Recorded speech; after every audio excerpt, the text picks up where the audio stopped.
Hello everyone, ভাইয়া এবং আপুরা, 25 ব্যাচের সামনে পরীক্ষার্থী স্টুডেন্ট যারা আছো, তোমাদের সবাইকে ওয়েলকাম করছি আমাদের পাওয়ার প্লের আজকের লেকচারে। অনেক দিন পর তোমাদের সাথে আবারও দেখা, আবারও সাক্ষাৎ।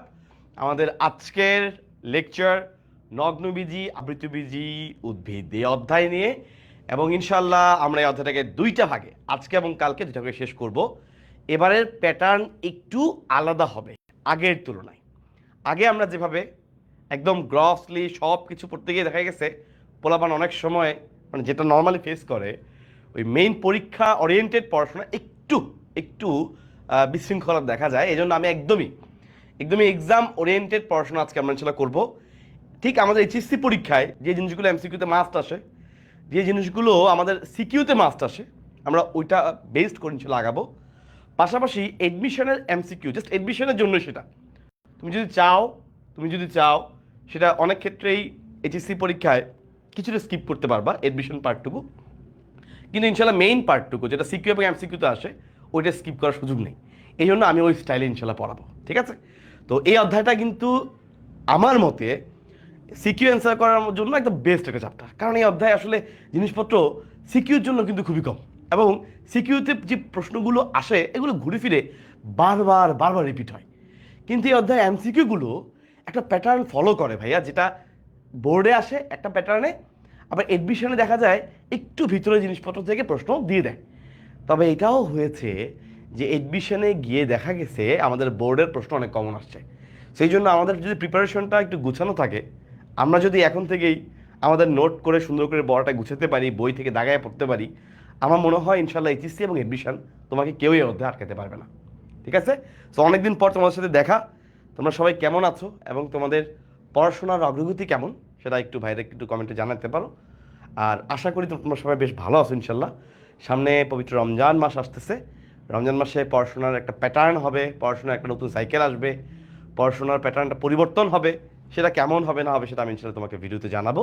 একটা ভিডিও দিয়ে ইনশাল্লাহ তোমাদেরকে আমি রমজান মাসে পড়ার টেকনিক কেমন হবে, রমজান মাসে তুমি কীভাবে পড়তে পারবা, ওটা তোমাকে আমি একটা ব্রিফ ডিসকাশন টাইপের একটা ভিডিও দিব ইনশাল্লাহ। সো তোমরা ওখানে নিশ্চিন্ত থাকতে পারো। ইনশাল্লাহ আজকের ক্লাসে আমি নগ্নবীজি আবৃতবীজির প্রথম পার্টে আমি একদম স্টার্টিং পার্ট থেকে শুরু করবো অ্যাজ ইউজুয়াল, এবং স্টার্টিং পার্ট থেকে আমি জাস্ট এমসিকিউ সিকিউ আলাদা করে ফোকাস করবো, ঠিক আছে? তুমি যদি ইনশাল্লাহ মনোযোগ দাও, একটু সুন্দর করে গুছিয়ে পড়তে পারো ভাই, তুমি ইনশাল্লাহ এডমিশন আটকাবা না, এইচএসসিতেও আটকাবা নাই, ঠিক আছে? তো এটা আমার রিকোয়েস্ট রইল সবার কাছে যে সবাই আমরা পড়াশোনা যেন একটু মানে একটু লং টাইম গেলে কি হয়, অনেক সময় ক্লাস স্কিপ করা হয়ে যায়, ভাই এটা করা হয় নাই, আমার একটু সমস্যা ছিল, দেখা হয় না, একটু একটু কেমন যেন এরকম একটা ভাব চলে আসে, এইটা আনা যাবে না। তুমি যদি ফুল 4 মাস, আগামী 4 মাস ফোকাস থাকতে পারো, ইনশাল্লাহ তুমি খুব ভালো রেজাল্ট করবা, ঠিক আছে? তো তোমরা মনে হয় সবাই যুক্ত হচ্ছ, আমি দেখতেছি ইনশাল্লাহ তোমাদের সাথে আমি ক্লাসটা 2-1 মিনিটের মধ্যেই আমি মেইন পার্টে চলে যাব, ঠিক আছে? Okay fine. সো আমি একটু দেখি নি কারা কারা যুক্ত হইছো, পরে দেখা যাবে যে আমি অরণ্যের রোদন মানে আমি কথা বলতেছি লাইভ শুরু হয়নি, পরে ঝামেলা।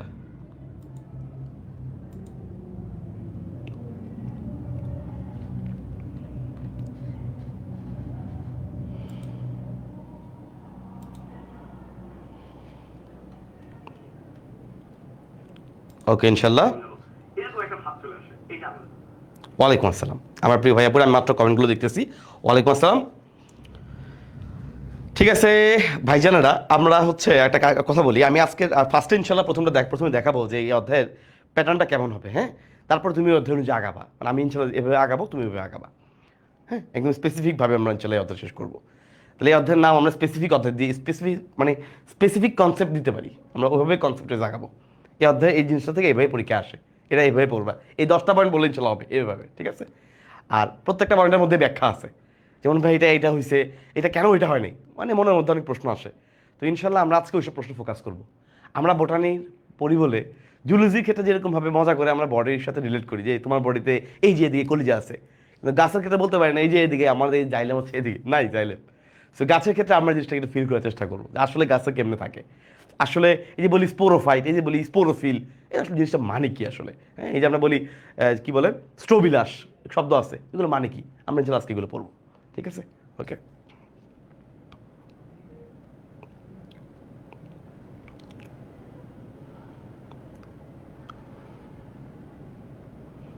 ওকে ইনশাল্লাহ। সো আমার মনে হয় এভরিওয়ান মেনশন করেছি, আচ্ছা করা করা হয় না, প্যারা নাই, ওটা নেই প্যারা নাই। ইনশাল্লাহ আমরা সবাই এমনি যুক্ত হবো, কারণ আমরা জানি রুটিনের মধ্যে দেওয়া আছে।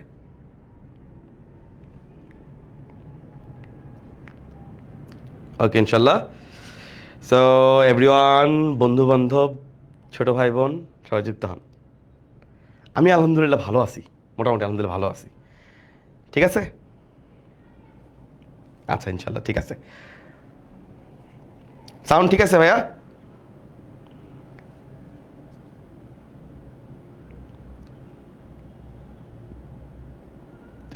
ওকে ফাইন,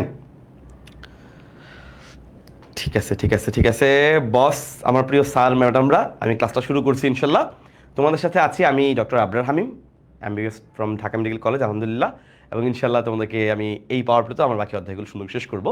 তোমরা জানো যে এই রুটিনে আমার মোস্ট প্রবলি রমজানে আমার দুটো ক্লাস আছে ঘাসফড়িংয়ের উপরে, আর এরপর হচ্ছে আবার ইনশাল্লাহ হয়তো ঈদের পরে আবার ক্লাস হবে। ঠিক আছে, আমার বায়োলজি পার্টটুকু যদি আমি বলি, আমার পার্টটুকু ভাইয়া, ঠিক আছে ফাইন। বিসমিল্লাহির রহমানির রহিম। আচ্ছা, নগ্নবীজ আবৃতবীজ উদ্ভিদ, এখন তোমাদের সবার কাছে মোটামুটি মাস্টার বুক নামে একটা বই গেছে, তাই না ভাইজান? আসলে আপনি যদি ভালো করতে চান, আপনি যদি চান আপনি টেস্ট পরীক্ষায় না শেষ পরীক্ষা শেষ, আপনি এইচএসসি পরীক্ষা ভালো করবেন। এইচএসসি পরীক্ষা ভালো করার জন্য টেস্ট পরীক্ষার প্রশ্ন বা বোর্ডের প্রশ্নের উপরে মানে দখল থাকাটা ভেরি নেসেসারি। আপনি যখন দেখবেন আপনি বোর্ডের প্রশ্নগুলো পারেন, আপনি বিভিন্ন টেস্ট পরীক্ষার প্রশ্নগুলো পারেন, তারপরে গিয়ে আপনি অন্য জায়গায় শিফট হবেন, তারপরে আপনি এক্সট্রা নলেজ নেবেন। কেন আপনি শুরু থেকেই মনে করেন এক্সট্রা নলেজ নিয়ে মাথার মধ্যে ভর্তি, কিন্তু আপনি বোর্ডে স্টিক কেউ পারেন না, আপনি শেষ। এই জন্য আমরা প্রথমে বোর্ডের পার্টগুলো ফোকাস করব, এরপরে নেক্সট মডিউলে গিয়ে আমরা এডমিশনের পার্টগুলো ফোকাস করব। ঠিক আছে, ওকে। এই যে বইটা তোমাদের কাছে মাস্টার বুক নামে দেয়া আছে, এই বইয়ে গ এবং ঘ এর কিছু প্রশ্ন দেয়া আছে। এই গ এবং ঘগুলো আসলে কি? এগুলো কিছুই না, এগুলো বিভিন্ন বোর্ডের প্রশ্ন, এগুলো কারো বানানো প্রশ্ন না, এগুলো বিভিন্ন বোর্ডে আসা প্রশ্ন। তাহলে আমি একটু দেখি এখানে আসলে মানে কি কি আছে ভাই। এই যে এখানে আমাদের সৃজনশীলের গয়ে কিছু প্রশ্ন আছে, আমি প্রশ্নগুলো একটা করে দেখি। মালবিসি শনাক্তকারী বৈশিষ্ট্য, সাইকাসের মূলের বিশেষ গঠন, পোয়াসি শনাক্তকারী বৈশিষ্ট্য, সাইকাসের মাইক্রোস্পোরোফিল্মের তুলনা, ভেরি গুড। পুংজননাঙ্গ, সাইকাসের কোরোলয়েড মূল, আবৃত্তিবীজ উদ্ভিদ শনাক্তকারী বৈশিষ্ট্য, এই হ্যানতেন, আমি এগুলো দেখছি আগেই। ঘ নম্বর প্রশ্ন একই সেম প্যাটার্ন, এই মালবিসি ওখানে ছিল, ওখানে এখানেও আছে। পুষ্প প্রতীক, পোয়াসি, মালবিসির গুরুত্ব, আবৃতবীজ উদ্ভিদের বৈশিষ্ট্য, মানে কীভাবে সে নগ্নবীজ থেকে উন্নত, কিভাবে আমরা পোয়াসি গোত্রের গুরুত্বপূর্ণ ভূমিকা পালন করতে পারে, মালবেসি গোত্রের 3টা উদ্ভিদের বৈজ্ঞানিক নাম লিখতে বলছে, এবং সেখানে নামের সাথে একদমই ইজি কিছু পয়েন্ট তোমাকে উল্লেখ করতে হবে, যেহেতু এটা ঘতে আসছে। অ্যান্ড জবাফুলের লম্বচ্ছেদ চিত্র, পোয়াসি মালবেসি গোত্রের অর্থনৈতিক গুরুত্ব, কম্প্যারিজন। তাহলে প্রশ্নগুলো একই প্যাটার্নে আছে।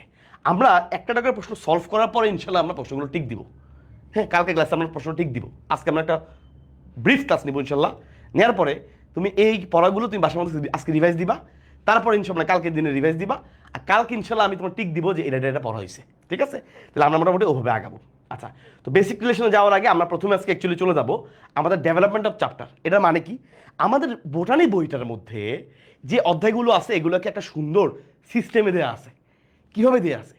নর্মালি কি হয় ভাইয়া, আমরা যখন জুলজির প্রাণী শ্রেণীবিন্যাসটা পড়ি, ওখানে প্রথমেই নন কর্ডাটা পর্বের একটা একটা করে দেয়া আছে, পরিফেরা, নিডারিয়া, এভাবে দেয়া আছে না, প্লাটিহেল মিনথেস, নেমাটোডা, একটা সিরিয়ালি দেয়া আছে।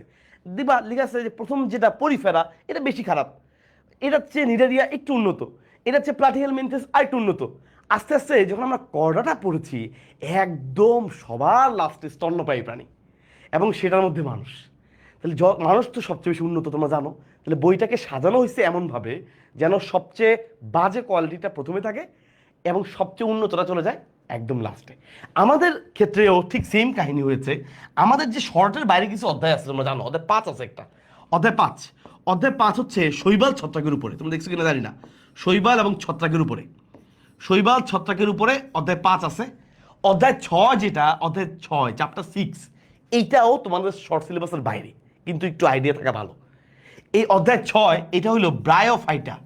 ব্রায়োফাইটা আসলে কি জানো? এটা হলো মস, বলি না আমরা মস, এই রাস্তার পাশে ওয়ালে টলে দেখবা মস জন্মায়, স্যাঁতস্যাঁতে ওয়ালে দেখবা, ওই পুরাতন একটা বিল্ডিংয়ে গেছো, কি দেখবা ওই বিল্ডিংয়ের বাইরে কি মনে মনে গাছের মতো, গাছ না, একটা তোমার ওই যে ঘাসের মতো উপরে ছোটো ছোটো ছোটো ছোটো এরকম জমে আছে, ছোটো ছোটো ঘাসের মতো অংশ, এটা বলে মস। ঘাস না, কিন্তু ঘাসের মতো বলতেছি কারণ জাস্ট চিন্তা করার জন্য, পুরাতন বিল্ডিংয়ে যে সবুজ সবুজ দেখা যায়। তো এটা হচ্ছে ব্রায়োফাইটা, এরা হচ্ছে ব্রায়োফাইটা। এরপরে হচ্ছে টেরিডোফাইটা, ব্রায়োফাইটা, টেরিডোফাইটা, টেরিডোফাইটা, ঠিক আছে। এরপরে অধ্যায় 7 যেটা আমরা আজকে পড়তেছি, এই অধ্যায়ের মধ্যে আছে নগ্নবীজি, আবৃতবীজি, নগ্নবীজি, আবৃতবীজি। এখন এবার দেখবো আমরা আসলে উন্নতকে, তুমি বলো।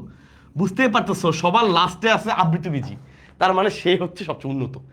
আসলে ভাই একটা উদ্ভিদ উন্নত নাকি অনুন্নত, এইটা আইডেন্টিফাই করে কিভাবে? একটা উদ্ভিদ কি মানে সে ভালো, বা আমরা বলতেছি ভাই এই উদ্ভিদটা উন্নত, এই উদ্ভিদটা খারাপ, এই আইডেন্টিফিকেশনটা হয় মূলত তার পরিবহন তন্ত্রের উপরে। যেমন দেখো ভাইয়া, আমরা মানুষ, আমাদের সুন্দর একটা রক্ত সংবহন তন্ত্র আছে, আমাদের একটা লসিকা তন্ত্র আছে, আমাদের সব কিছু একটা সুন্দর পরিবহন সিস্টেমের মধ্যে হয়, তাই না? ধরো ভাইয়া ওই যে ঘাস ফড়িং, সে অনুন্নত, থার্ড ক্লাস, ওর শরীরে পুরো রক্তটা ছড়ানো থাকে, কিন্তু আমাদের রক্ত কিন্তু রক্তনালীর ভিতরে খুব সুন্দর করে এক সুন্দর মানে সুন্দর করে ওই হিমোগ্লোবিন আছে, এইটা সেটা, এর মাধ্যমে সারাদিন অক্সিজেন কার্বন ডাইঅক্সাইড পরিবাহিত হয়। তার মানে কোনো একটা উদ্ভিদে সে উন্নত নাকি অনুন্নত, এইটা বেসিক্যালি যে ফ্যাক্টরগুলোর উপর ডিপেন্ড করে, তার মধ্যে 1 নাম্বার ফ্যাক্টর যদি আমি বলি, সেটা হচ্ছে তার ভাস্কুলার সিস্টেম। ভাস্কুলার শব্দের অর্থ হচ্ছে পরিবহন।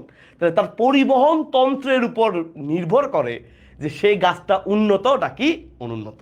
এখন আসি ভাইয়া, দেখো এখানে যে আমি লিখছি, এই শৈবাল, এই ছত্রাক, এই ব্রায়োফাইটা, এই তিনটাই হচ্ছে মূলত অভাস্কুলার, অভাস্কুলার। এইটার মানে কি ভাই? বায়োলজিতে অ শব্দের মানে হচ্ছে নাই, নাই, কি নাই? ভাস্কুলার নাই, মানে এটা ভাস্কুলার না, ভাস্কুলার না। ভাস্কুলার না মানে এর কোনো সুন্দর সুগঠিত পরিবহন তন্ত্র নাই। এই পরেই, এরপরে এই যে টেরিডোফাইটা দেখতে পাচ্ছ, এইটা এবং এই বাকি যেগুলো আছে, এদের সবাই হচ্ছে মোটামুটি ভাস্কুলার, সবাই হচ্ছে মোটামুটি ভাস্কুলার। ভাস্কুলার মানে হচ্ছে এদের পরিবহন তন্ত্র আছে। এখন তোমরা কি জানো ভাই পরিবহন তন্ত্রটা মূলত কি দিয়ে তৈরি হয়? মনে আছে কারো? বলেন ভাই, পরিবহন তন্ত্রটা মূলত কি দিয়ে তৈরি হয়? ভাইয়া পরিবহন তন্ত্রটা মূলত তৈরি হয় দুইটা জিনিস দিয়ে, মনে আছে? পরিবহন তন্ত্র মূলত দুইটা জিনিস, একটা হচ্ছে জাইলেম, তোমাদের 9-10-এ তোমরা মনে হয় একটু আইডিয়া আছে, এখনো পড়ছো। একটা হচ্ছে জাইলেম আর একটা হচ্ছে ফ্লোয়েম। এই দুইটার উপরে আসলে অনেক কিছু ডিপেন্ড করে, জাইলেম এবং ফ্লোয়েম। তাহলে এখন পার্থক্যটা কি ভাই? জাইলেম মানে হচ্ছে জাইলেম জল, যত জাইলেম যত জল। তার মানে জাইলেমের কাজ হচ্ছে জল পরিবহন করা, পানি পরিবহন করা। এবং গাছের তো পানি লাগবে, লাগবে না? সারাটা দিন গাছের মধ্যে কত পরিমাণে বিক্রিয়া হয় উন্নত উদ্ভিদগুলোতে, এই বিক্রিয়াগুলোর জন্য পানি লাগবে। আর এই পানির সাথে একই সাথে মিক্স হয়ে বিভিন্ন গুরুত্বপূর্ণ আয়ন আছে না, ধরো nitrate ion, sulphate ion, potassium, এই যে কতগুলো আয়ন লাগে গাছের জন্য। তোমারও যেরকম খনিজ লবণ লাগবে, একেবারে গাছেরও আয়ন লাগে। এই যে আয়নগুলো, এগুলো পানির সাথে একসাথে মিক্স হয়ে পরিবাহিত হয়। এই জাইলেমের কাজ হচ্ছে সেই জল পরিবহন করা, জলের সাথে মিক্স হয়ে আয়নগুলো। তাহলে আমি লিখতে পারি যে জাইলেম বেসিক্যালি কি পরিবহন করে? জাইলেম মূলত জল এবং জলের সাথে একসাথে খনিজ লবণ, বা সহজ কথায় আয়ন। কারণ খনিজ লবণগুলো আয়ন হিসেবে থাকে, ক্যাটায়ন, অ্যানায়ন, কিছু পজিটিভ চার্জ কিছু নেগেটিভ চার্জ, এইভাবে থাকে। আর গাছের মধ্যে যে খাদ্য তৈরি হয়, এই খাদ্যটাকে বিভিন্ন জায়গায় পাস করার জন্য লাগে হচ্ছে ফ্লোয়েম। তাহলে ফ্লোয়েমের কাজ হচ্ছে মূলত সে খাদ্য পরিবহন করে, খাদ্য। ধর ভাই গাছের পাতায় খাদ্য তৈরি হয়েছে, এই খাবারটা এই ফ্লোয়েমের মাধ্যমে গাছের মূলে আসে, এই ফ্লোয়েমের মাধ্যমে অন্য পাতায় যায়, এই ফ্লোয়েমের মাধ্যমে কাণ্ডে আসে। কারণ প্রত্যেকটা যে অংশেরই তো খাবার মোটামুটি ব্যবহার করতে হয়, শক্তি লাগবে। তো এই খাদ্যটা তো তৈরি করতে হবে কারো, এই খাদ্যটা তৈরি তৈরি গাছের পাতায় হয়, হওয়ার পরে সেটাকে পরিবহন করে নিয়ে আসে ফ্লোয়েম। তাহলে এই দুইটা হচ্ছে মূলত পরিবহন তন্ত্রের মেইন অংশ। এই জাইলেমেরও অনেকগুলো ভাগ আছে, ফ্লোয়েমেরও অনেকগুলো ভাগ আছে। তোমাদের মনে আছে জাইলেমের ভাগ হচ্ছে 4টা, ফ্লোয়েমের ভাগ হচ্ছে 8টা। জাইলেমের 4টা ভাগের নাম, 1 নাম্বারটার নাম হলো ট্রাকিড। জাইলেমের কি বললাম, 1 নাম্বারটার নাম কি? জাইলেমের যে 4টা ভাগ আছে ভাইয়া, এর মধ্যে 1 নাম্বারটার নাম হচ্ছে ট্রাকিড, লম্বা লম্বা দেখতে, লম্বা লম্বা, লম্বা লম্বা। আর একটু আছে মোটা মোটা, সব কিছু তো লম্বা এবং মোটা একসাথে হবে না। কিছু চিকন পাইপ বাসার মধ্যে, কিছু মোটা মোটা পাইপ দেখবা, ওই বাসা বাড়িতে ড্রেনের দেখবা যে পাইপগুলো থাকে ইয়া মোটা মোটা। তাহলে এই মোটা পাইপগুলো, এত মোটা তো না, মানে কম্পারেটিভলি মোটা, যেই নলগুলো আছে পানি পরিবহনের জন্য, ওই মোটা বা ভটকাগুলোরে বলে ভেসেল। তাহলে ট্রাকিড হচ্ছে মোটামুটি চিকন চিকন, মোটামুটি লম্বা লম্বা, কিন্তু ভোটকা যেগুলো আছে এই ভোটকাগুলোরে বলে ভেসেল। ট্রাকিড এবং ভেসেল।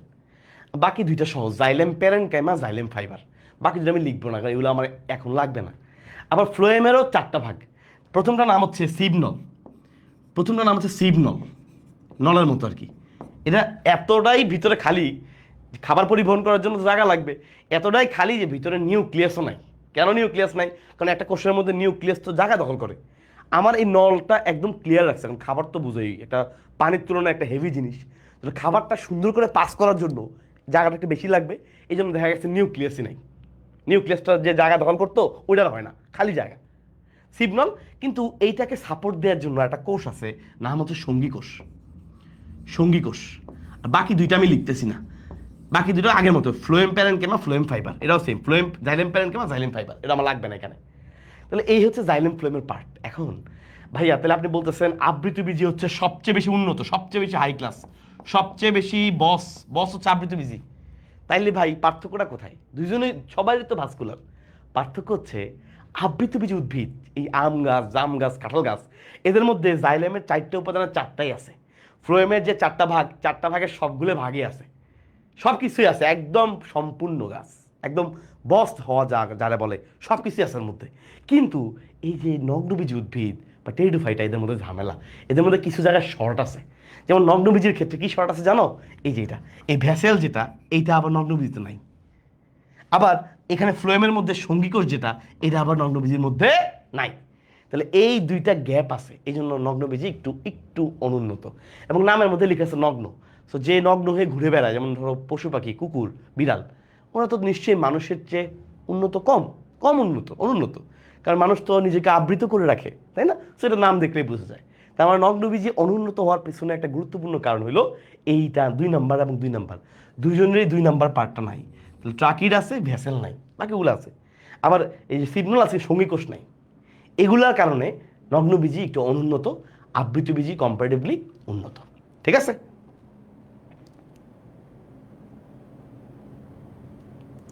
ওকে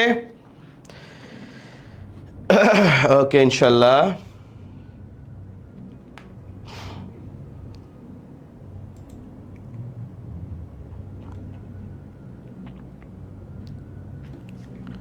আচ্ছা ঠিক আছে, ক্লাস কি আটকাইছে ভাইয়া? ক্লাস তো মনে হয় আটকানোর কথা না। ক্লাস আটকাইছে না তো? ওকে ইনশাল্লাহ।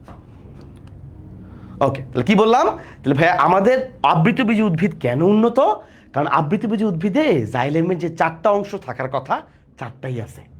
ফ্লোয়েমের যে 4টা অংশ থাকার কথা, 4টাই আছে। কিন্তু নগ্নবীজি সে কেন আবৃতবীজি উদ্ভিদের মতো উন্নত না? কারণ তার 4টার মধ্যে এই একটা, এই 2 নাম্বারটা, এখানেও এই 4টার মধ্যে 2 নাম্বারটা, এই আইটেমটা শর্ট আছে। ওর জাইলেমের মধ্যে 3টে উপাদান, নগ্নবীজির জাইলেমে 3টে উপাদান, এই ভেসেলার নাই। আবার নগ্নবীজির ফ্লোয়েমের 4টা উপাদানের জায়গায় 3টে উপাদান, সঙ্গী কোষটা নাই। এই যে গ্যাপ আছে, সে জায়গায় স্বয়ংসম্পূর্ণ না। এইটাই আসলে একটা মূল পার্থক্য। বোঝা গেছে? আচ্ছা ইনশাল্লাহ, ফাইন। সো এইভাবে আসলে আমাদের অধ্যায়টা আসছে। তাহলে আমরা বুঝতে পারতেছি নগ্নবীজির তুলনায় আবৃতবীজি একটু বেশি উন্নত। ওকে, ফাইন। এখন আসি ভাই, খেয়াল করে দেখো নগ্নবীজি উদ্ভিদ এটার নামটা কেমনে হয়েছে। দেখো, নগ্ন মানে কি? ওপেন। তার মানে এই বীজটা খোলা থাকে। তুমি বলতে পারো বীজ খোলা থাকবে, এটা কি কথা ভাই? আর খেয়াল করে দেখো, এই যে আম আমরা দেখতেছি, এখানে আমের ছবি আছে, এই আমের মাঝখানে একটা বীজ আছে, তাই না? আমের, এটা কিন্তু আমের না বললে আমের আটি, বীজ, এটাই আসলে বীজ। এটা ফালালেই কিন্তু তোমার গাছ হয়, আম গাছ হয়। আম খেয়ে আমরা যখন ফেলে দেই, ওইটা থেকে কিন্তু আমের বড়া বলি, বা অনেক সময় অনেকে অনেক ভাষায় অনেক কিছু বলে। এটা ফেলে দিলে দেখবে মোটামুটি গাছ হয়, কারণ এটা বীজ, এটাই বীজ। এই যে আমরা দেখতে পাচ্ছি, এটাই আমের বীজ, এটাই হচ্ছে আমের বীজ। এই আমের বীজটাকে ঘিরে একটা ফল, এই যে, এই যে সুন্দর একটা ফল, তাই না? এই দেখো কি সুন্দর করে আমের বীজটা ঢেকে আছে। একটা আমরা যখন আম খাই, আমের যে অংশটা আমরা খাই, এটা মূলত শ্বাস, দেখ পরে পড়াবো। এর ভিতরে থাকে বীজ, এই বীজটা ঢেকে আছে, এটাকে আমরা বলি আবৃত বীজি। কিন্তু যাদের বীজটা নগ্ন, মানে যাদের এরকম ফল নাই, যাদের এরকম ফল তৈরি হয় না, যারা এরকম সুন্দর করে ঢাকা থাকে না, একদম ওপেন জাস্ট বীজ থাকে, গাছ থেকে পড়ে বীজ থেকে আবার চারা হয়, বা বীজ থেকে আবার নিরোপণ, পুরোপুরি এটাকে নিরোপণ করলে চারা হয়, কোনো ফল থাকে না, সেটাকে আমরা মূলত বলি নগ্নবীজি। খেয়াল করে দেখো, জিমনোস্পার্ম, জিমনোস মানে হচ্ছে নগ্ন, জিমনোস মানে হচ্ছে নগ্ন, স্পার্ম মানে হচ্ছে আসলে বীজ, স্পার্ম আসলে বীজ। যেমন দেখো, আমরা বলি শুক্রাণু, স্পার্ম মানে শুক্রাণু। তুমি বলতো ভাই স্পার্ম মানে শুক্রাণু, ভাই শুক্রাণু কিন্তু এক ধরনের বীজ। কারণ এই শুক্রাণু ডিম্বাণু মিলনের ফলে গাছ না সরি আস্তাগফিরুল্লাহ, গাছের ক্ষেত্রে আমরা বলি, মানুষের ক্ষেত্রে যদি বলি শুক্রাণু এবং ডিম্বাণু মিলিত হয়ে মানুষ মানে বাচ্চা তো হচ্ছে, তাই না? আমাদের জাইগোট হয়ে সেখান থেকে তো বাচ্চা হয়, ভ্রূণ হয়, তার মানে সেটা এক ধরনের বীজ, ঠিক আছে? তাহলে নগ্ন বীজি, জিমনোস্পার্ম, জিমনোস মানে নগ্ন, স্পার্ম মানে বীজ। এখন দেখো ভাই, যেই বীজটা খোলা মানে এটার কোনো ফল দিয়ে ঢাকা নাই, এটা আমরা কি বলতে পারি যে এই বীজটা ওপেন হয়ে আছে। এই জন্য এটার আরেকটা নাম হচ্ছে ব্যক্তবীজি। ব্যক্তবীজি উদ্ভিদ, ব্যক্ত মানে প্রকাশিত, ব্যক্ত শব্দের অর্থ হচ্ছে প্রকাশিত, প্রকাশিত। যেহেতু এই বীজটা প্রকাশিত, এটা কোনো ফল দিয়ে কাভারিং করা থাকে না, এই জন্য এটাকে বলে ব্যক্তবীজি উদ্ভিদ। কি বলে? ব্যক্তবীজি। তাহলে ভাইয়া আপনি যে আবৃতবীজি উদ্ভিদের কথা বলতেছিলেন, এটা কি কোনো অন্য নাম আছে? উত্তর হচ্ছে আছে। ভাইয়া যেটা আবৃতবীজি উদ্ভিদ, খেয়াল করো, যেটা আবৃতবীজি উদ্ভিদ, সেই আবৃতবীজি মানে কি? বীজটা আবৃত আছে, তাই তো?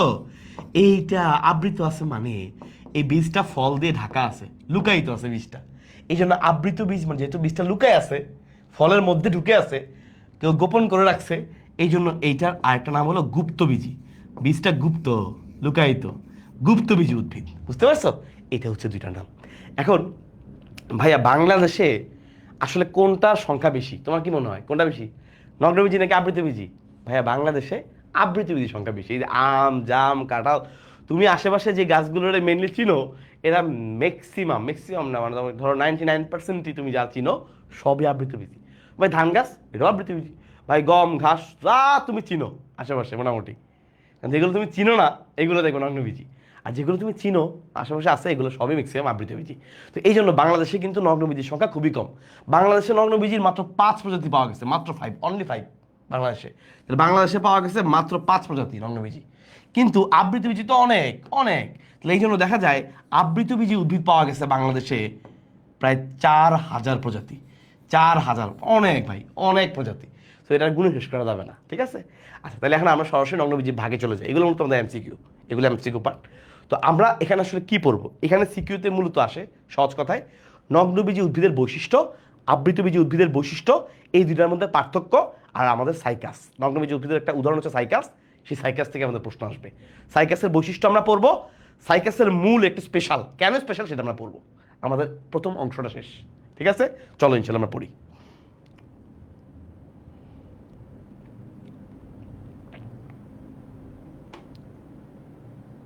ওকে ইনশাল্লাহ, চলো আমরা এটা পড়ি। ভাই দেখো, এই যে এটা দেখতে পাচ্ছি, এই যে কি কেমন না, একদম বীজটা ওপেন হয়ে আছে, এইটাই বীজটা ওপেন হয়ে আছে।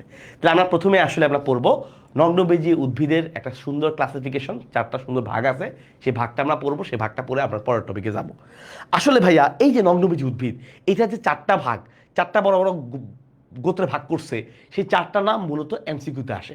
4টা নাম কি কি আছে খেয়াল করো। প্রথমে আমরা পড়বো, ফার্স্ট একদম প্রথমে আমরা পড়বো, ওকে ঠিক আছে, একদম প্রথমটার নাম জিঙ্গোফাইটা। আমি যেমনি পড়াচ্ছি এর বাইরে ইনশাল্লাহ প্রশ্ন আসবে না, প্যারা নিও না। জিঙ্গোফাইটা, জিঙ্গোফাইটা। 2 নাম্বারটার নাম যেটা আমাদের আজকের মেইন বিষয়বস্তু বলা যায়, সাইকাডোফাইটা, সাইকাডোফাইটা। তাহলে এর 3 নাম্বারটা হচ্ছে কনিফেরোফাইটা, কনিফেরোফাইটা। 4 নাম্বার যেটা লাস্ট সেটার নাম হচ্ছে নিটোফাইটা, নিটোফাইটা। এই 4টা ভাগে মূলত নগ্নবীজি উদ্ভিদকে ভাগ করা হয়েছে। এর মধ্যে আমার বইয়ে আমার পড়ার মতো সিকিউ আছে একটা, এখানে সিকিউ আসে মূলত সাইকাডোফাইটা, আর এগুলো আমাদের এমসিকিউ। দেখো ভাইয়া, জিঙ্গোফাইটার গাছগুলা কয়টা গাছ আছে, কি আছে, একটা সংখ্যা লিখে দিচ্ছি, সংখ্যাটা পারলে পড়ো, না পারলে এটা নিয়ে আফসোস করতে হবে না। জিঙ্গোফাইটা আছে বর্তমানে বেঁচে আছে প্রায় 1 প্রজাতি, মাত্র 1 ধরনের গাছ আছে, অবস্থা খুবই খারাপ। যে 4টা ভাগ আছে এর মধ্যে এর অবস্থা খুবই খারাপ। পৃথিবীতে মাত্র বলা যায় এর মাত্র একটা কোয়ালিটি, একটা জাত টিকে আছে, কোনো মতে ইজ্জত রক্ষা। সাইকাডোফাইটা মোটামুটি ভালো, প্রায় 100টা প্রজাতির মতো আছে, বেশ ভালো বলা চলে, তাই না? কনিফেরোফাইটা এটা অনেক বেশি আছে, অনেক বেশি আছে, কিন্তু এটা নিয়ে আমরা খুব বেশি পড়ি না, কারণ আমাদের বই এটা নিয়ে বলা নাই, সমস্যা নেই, ভালো হয়েছে আমার জন্য। এটা প্রায় 550টা প্রজাতি আছে। এই জন্য ভাই দেখো, এটা সংখ্যা বেশি না, অনেক বেশি।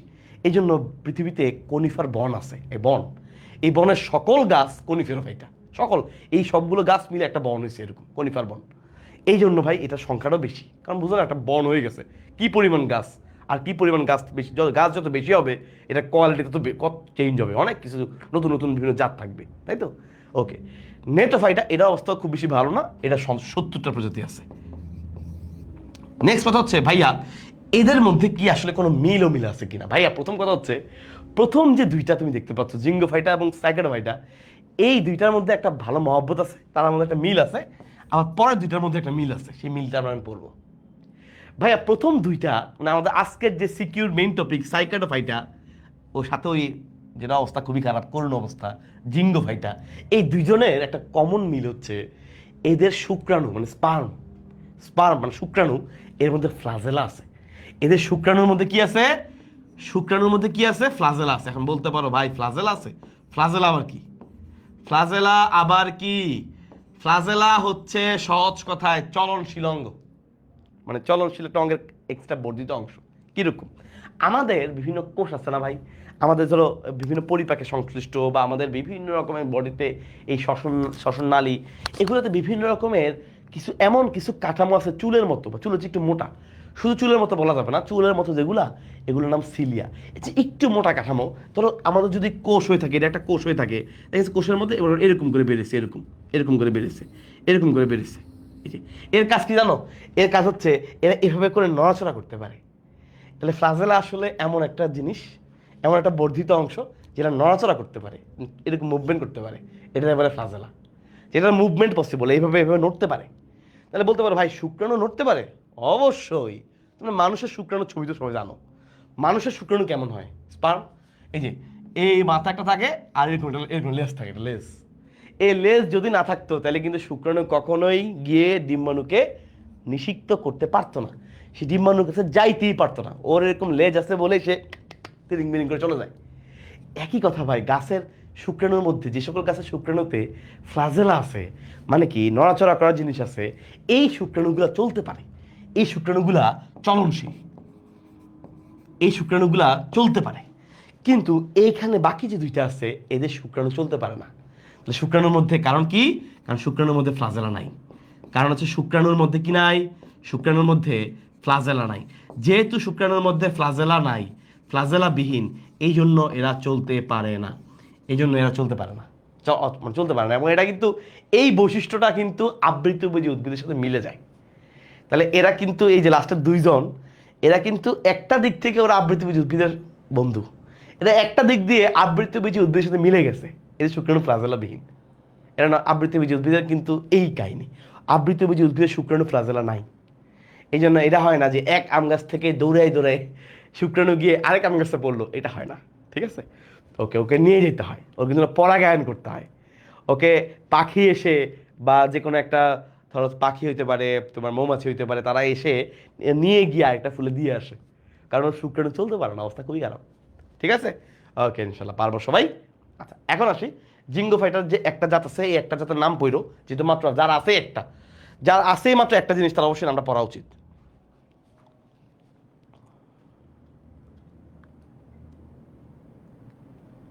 ওকে, তাহলে এই জিঙ্গো ফাইটারটার নাম হচ্ছে জিঙ্গো বিলোবা, জিঙ্গো বিলোবা। তাহলে জিঙ্গো ফাইটার যে একটা জাত আছে তার নাম কি বললাম?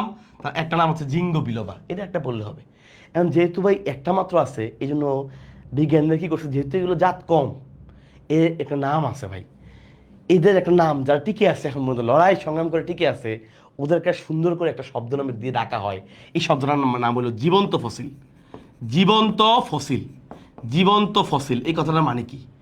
জীবন্ত ফসিল কথাটা মানে কি? ফসিল মানে কি? ফসিল ভাইয়া, ফসিল শব্দের বাংলা অর্থ হলো জীবাশ্ম। ফসিল শব্দের বাংলা অর্থ কি? জীবাশ্ম, মানে জীবের অশ্ব।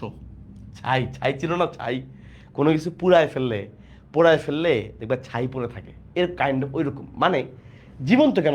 ছাই আবার জীবন্ত কেমনে হয়?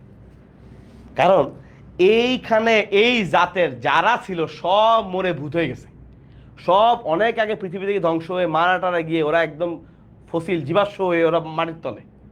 কিন্তু ওর মধ্যে খালি একজন টিকে আছে, তার নাম হলো জিঙ্গো বিলোবা। যেহেতু মাত্র একজন টিকে আছে, ওর সাথে সবাই একদম মাটির তলে জীবাশ্ম হয়ে গেছে, জীবের অংশ হিসেবে মাটির তলে ঢুকে গেছে, একদম ভিতরে কয়লা হয়ে যাবে কয়েক বছর পরে, অবস্থা খুবই খারাপ। মাত্র একজন টিকে আছে, জন্য সম্মানিত করে ডাকা হয়। তুমি জীবাশ্মদের মধ্যেই একজন ছিলে, বাকি তোমার সাথে সবাই জীবাশ্ম হয়ে গেছে, কিন্তু তুমি জীবন্ত, এই জন্য তোমাকে নাম দিচ্ছে জীবন্ত ফসিল, জীবন্ত জীবাশ্ম। যে বাকি ওর সাথে 14 গোষ্ঠী শেষ হয়ে গেছে, এখানে ও টিকে আছে, বুঝছো কি না? এই জন্য নাম হলো জীবন্ত জীবাশ্ম। যেমন ধরো তোমার বাসার ভিতরে মনে করো তুমি তোমার অনেকগুলো বিড়াল আছে, হঠাৎ করে দেখা গেল পৃথিবীতে বিড়ালের সকল প্রজাতি ধ্বংস হয়ে গেছে, এরা সব মারা গিয়ে সব মাটির নিচে কবর হয়ে সব অবস্থা খারাপ, প্রচুর শেষ। কিন্তু তোমার বাড়িতে দেখা গেছে হুট করে একটা স্পেশাল ধরনের একটা জাতের বিড়াল তোমার বাড়িতে আছে, তুমি ওটা কি ডাকবা? জীবন্ত জীবাশ্ম। ওর সাথে সব নাই হয়ে গেছে, ও টিকে আছে। বুঝতে পারছো? ওকে। একইভাবে সাইকাডোফাইটার মধ্যে আমরা প্রধানত যে উদ্ভিদটা নিয়ে পড়বো এর নাম হলো সাইকাস। এই সাইকাসের অনেকগুলো জাত আছে, অনেকগুলো জাত। কিছু জাত অনেক আছে, কিছু জাত তোমার চট্টগ্রামে হয়, কিছু জাত আছে তোমার যে আমরা বীজ আমরা সবজি হিসেবে খাই, কিছু হচ্ছে তোমার রোগের জন্য কাজ করে, অনেক কাজ। সাইকাসের অনেক জাত আছে, আমরা সব জাত আমাদের লাগবে না, আমাদের সাইকাসের বৈশিষ্ট্যগুলো পড়তে হবে। ঠিক আছে? ওকে। কনিফেরোফাইটা, এটা বললাম যে একটা বিশাল বন আছে, একটা বিশাল বড় বন, নাম হলো কনিফার বন। রাশিয়ার মধ্যে দেখবে আছে, রাশিয়া না সাইবেরিয়া কোনো একটা জায়গায়, ও লাগবে না, তুমি জানলে হবে কনিফার বন আছে। এবং ওই বনের মধ্যে পৃথিবীর সবচেয়ে উঁচু যে বৃক্ষ আছে না ভাই, যেমন পৃথিবীর সবচেয়ে উঁচু পাহাড় হিমালয়, সবচেয়ে পৃথিবীর সবচেয়ে উঁচু পর্বতশৃঙ্গ হিমালয়, এর উপরে কিছু নাই। হাইয়েস্ট লেভেল পৃথিবীর ভূমি থেকে যেটা শুরু হয়েছে হিমালয়। একইভাবে পৃথিবীর সবচেয়ে উঁচু বৃক্ষ, সবচেয়ে লম্বা বৃক্ষ, পরীক্ষা আসতে পারে যে কোনো এডমিশন টেস্টে আসছেও একবার, সবচেয়ে উঁচু বৃক্ষ নাম হচ্ছে সিকুইয়া সেম্পারভিরেন্স। এটা আমি তোমাদের নামের বানান যেন তোমার মনে থাকে এই জন্য এই স্পেলিংয়ে পড়াই, সিকুইয়া সেম্পারভিরেন্স। তুমি খালি একটা মনে রাখতে পারলে হবে, সিকুইয়া সেম্পারভিরেন্স। এটাই হচ্ছে পৃথিবীর সবচেয়ে, বানানটা মনে ভুল হইতে পারে দেখে নিও, পৃথিবীর সবচেয়ে উঁচু বৃক্ষ, সবচেয়ে লম্বা বৃক্ষ, সবচেয়ে উঁচু, সবচেয়ে উঁচু।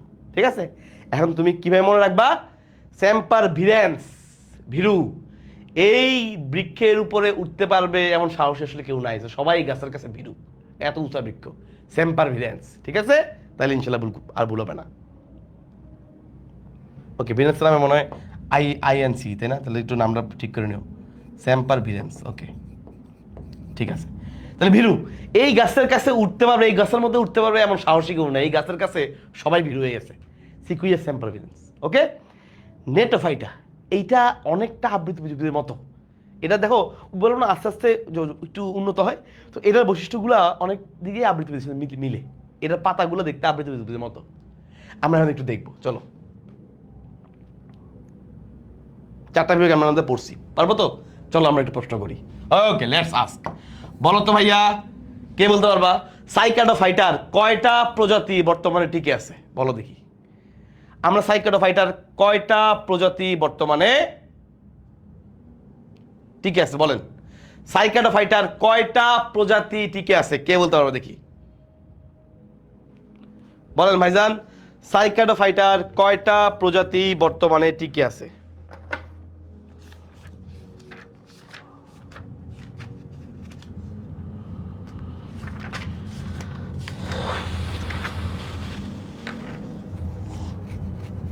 পারছো?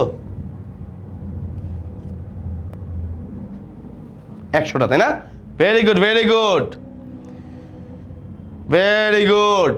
নেক্সট আরেকটা প্রশ্ন করে উত্তর করো ভাই। জিঙ্গো ফাইটার মধ্যে যে একমাত্র প্রজাতি যেটা টিকে আছে এটার নাম কি? জিঙ্গো ফাইটার মধ্যে একমাত্র যেই উদ্ভিদটা টিকে আছে এটার নাম কি?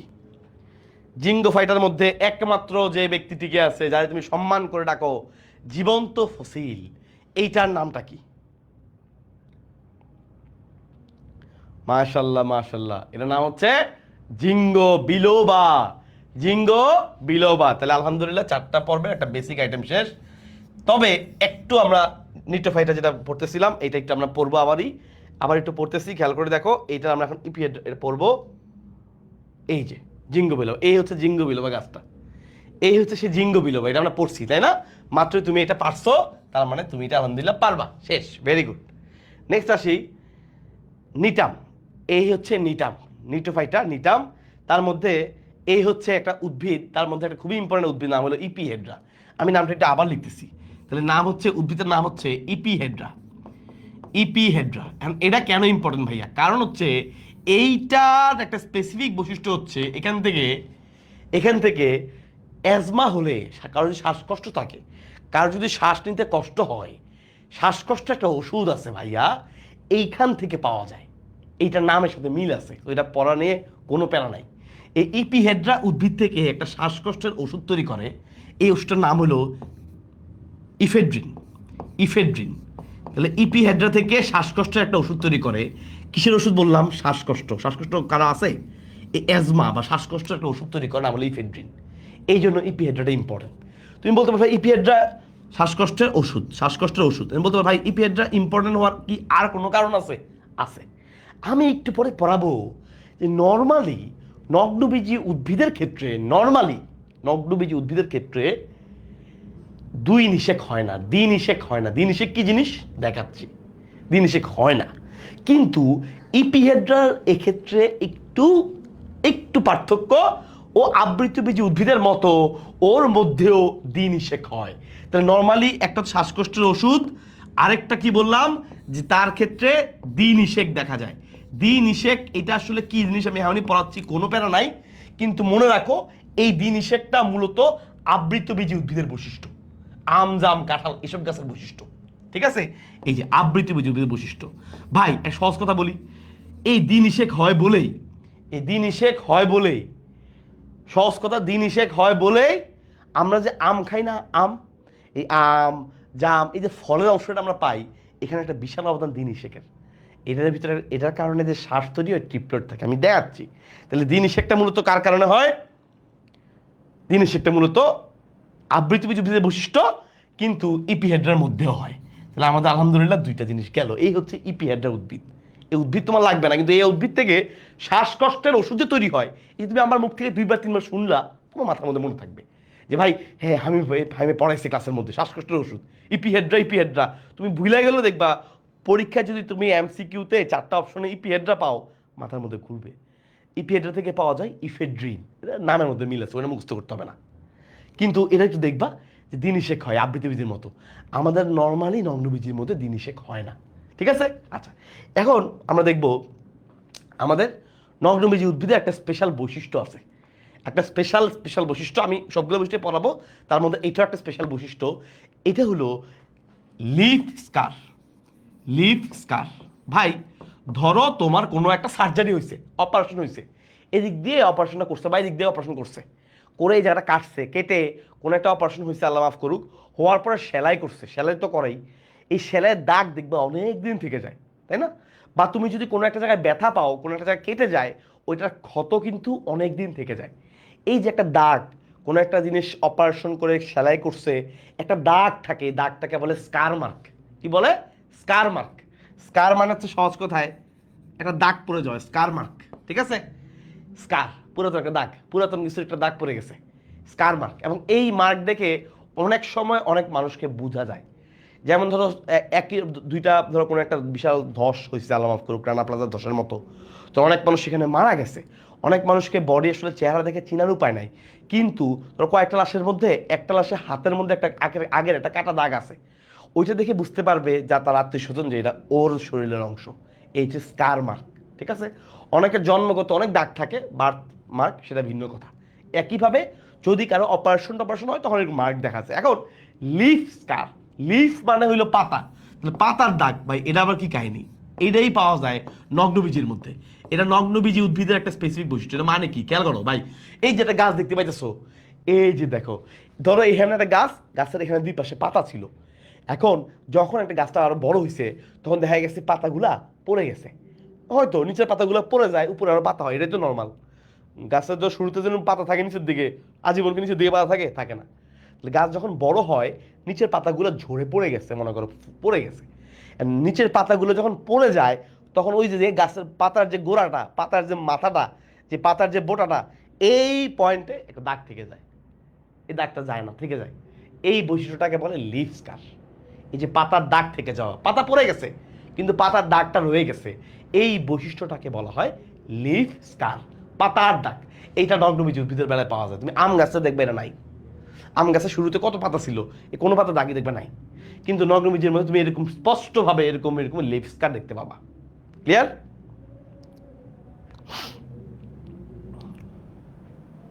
ওকে, ইনশাল্লাহ।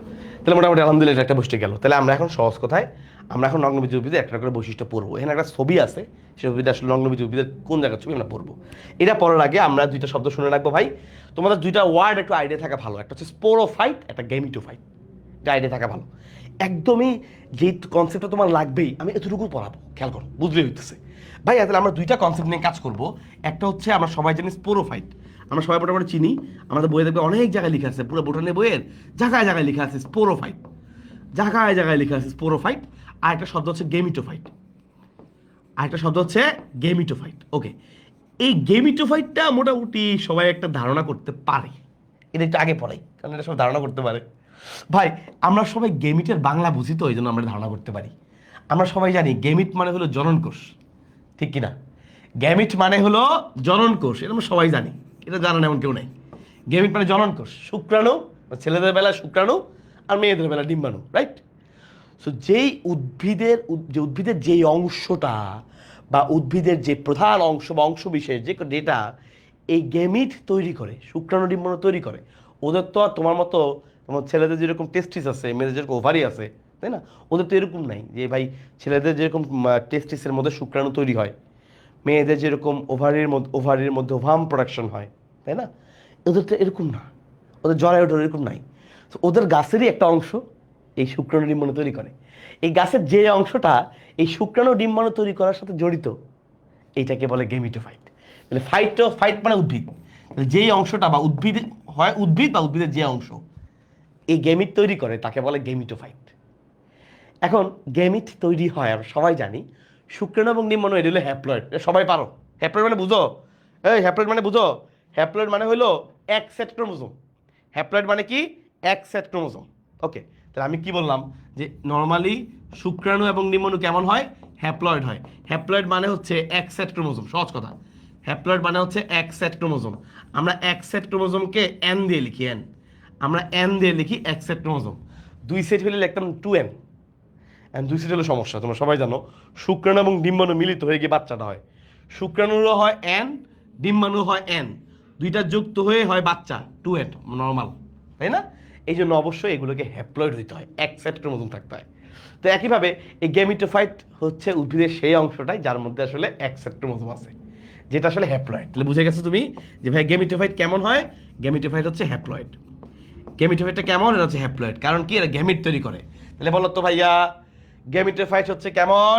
হ্যাপ্লয়েড। এর কাজ কি? গ্যামিট তৈরি করা। এখন আমাকে বলো ভাইয়া, এই গেমিটোফাইট মাইটোসিস বিভাজনের মাধ্যমে নাকি মিওসিস বিভাজনের মাধ্যমে গ্যামিট তৈরি করে? এটা আমাকে জানাও। গেমিটোফাইট কোন প্রক্রিয়ায়, গেমিটোফাইটটা কোন প্রক্রিয়ায় এই গ্যামিটগুলো তৈরি করে? মাইটোসিস নাকি মিওসিস? দেখি পারো কিনা।